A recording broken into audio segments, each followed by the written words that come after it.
أعوذ بالله من الشيطان الرجيم بسم الله الرحمن الرحيم الحمد لله رب العالمين والصلاة والسلام على سيدنا محمد وعلى آله وصحبه أجمعين.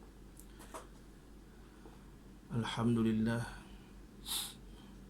bersyukur kita kepada Allah Subhanahu wa taala sehingga hari ini Allah memberi kita peluang untuk hidup bernafas seperti biasa, dan mudah-mudahan Allah memberkati kehidupan kita. Assalamualaikum warahmatullahi wabarakatuh. Jadi pada hari ini saya ingin kongsikan satu mimpi saya pada 23 Ramadan. Saya bermimpi pada 23 Ramadan bermimpi bertemu Rasulullah sallallahu alaihi wasallam.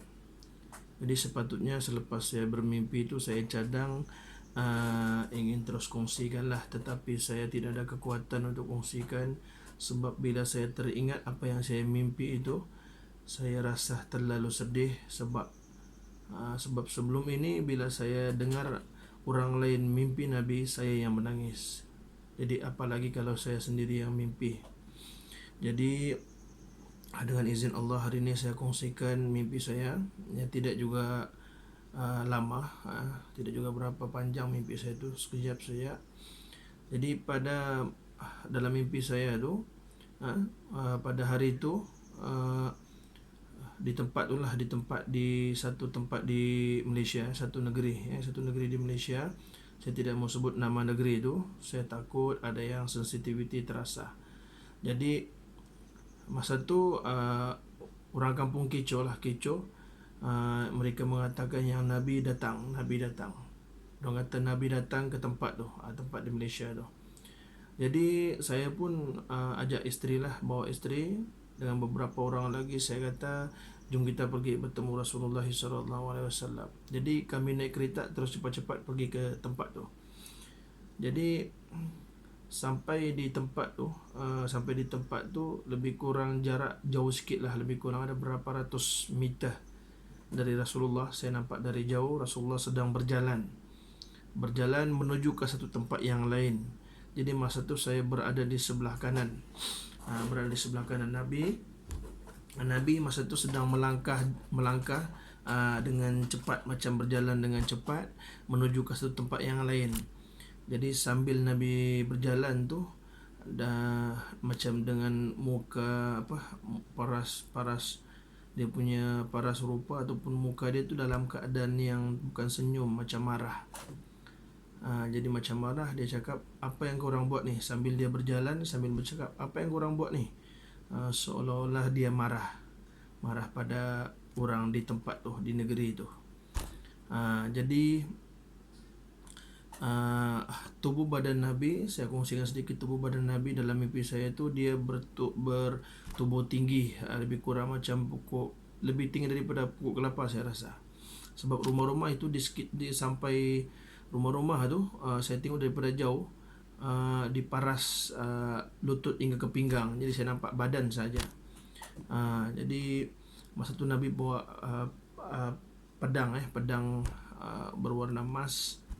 Lepas tu pakaian emas tu, pakaian perang tu. Lepas tu pakai yang macam besi tu, macam crown lah, lebih kurang macam crown macam tu. Lepas tu saya nampak daripada tepi di sebelah kanan dia, saya nampak, yang saya ingat dia punya jambang sini memang cantik lah, warna perang. Lepas tu dia cantik kemas.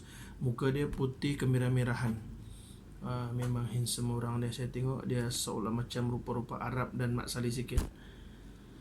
Jadi apa yang penting dalam mimpi saya tu, bila saya tafsirkan mimpi saya, apa yang saya rasa, Nabi itu macam marah pada kita. Bukan marah saja pada penduduk di tempat tu, tetapi marah pada kita semua umat Nabi Muhammad sallallahu alaihi wasallam. Sebab dia cakap, apa yang kamu buat ni? Jadi bila saya kaitkan dengan COVID-19, jadi seolah-olah Nabi macam marah ataupun beri peringatan pada kita, ada sesuatu ataupun ada benda yang kita buat pada akhir zaman ini, ada benda yang kita buat yang salah lah di sisi Allah Subhanahu wa taala. Jadi di sini saya ingin kongsikan cerita saya ni, tafsiran ini saya kongsikan agar mendapat peringatan pada kita semua.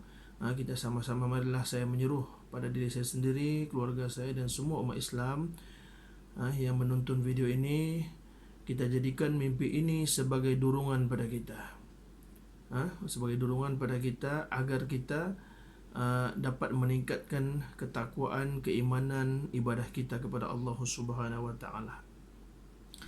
Jadi saya kongsikan ni bukan saya bertujuan saya ingin memberitahu yang saya ni adalah orang yang soleh, orang yang alim ataupun orang yang baik. Tidak. Saya kongsikan ini agar menjadi pengajaran, peringatan pada kita semua. Kita sama-sama tingkatkan ibadah kita kepada Allah. Mungkin Rasulullah marah pada kita sebab Rasulullah pun tahu kan akhir zaman macam mana, kita tahu pun macam mana keadaan kita sekarang.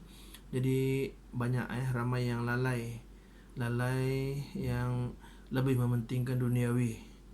Jadi saya rasa saya tidak perlu terangkan apa yang berlaku di zaman sekarang ini. Cuma saya mampu berpesan pada semua, kita sama-samalah tingkatkan keimanan, ketakwaan kita kepada Allah Subhanahu Wa Taala.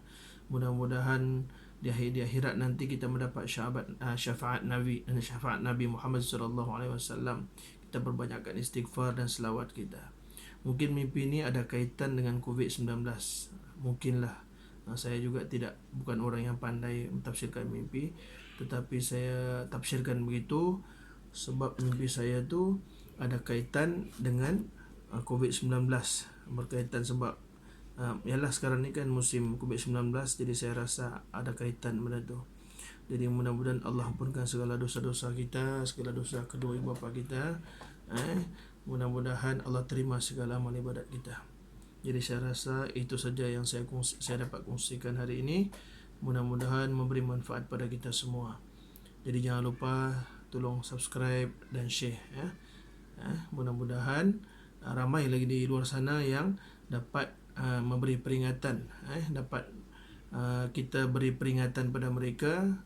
Sama-sama lah kita tingkatkan ketakwaan kita kepada Allah Subhanahu Wa Taala. Terlebih dahulu saya mohon maaf andai sekiranya ada kata-kata saya yang menyinggung perasaan sesiapa ataupun tidak jelas. Okey, itu saja saya rasa. Assalamualaikum warahmatullahi wabarakatuh.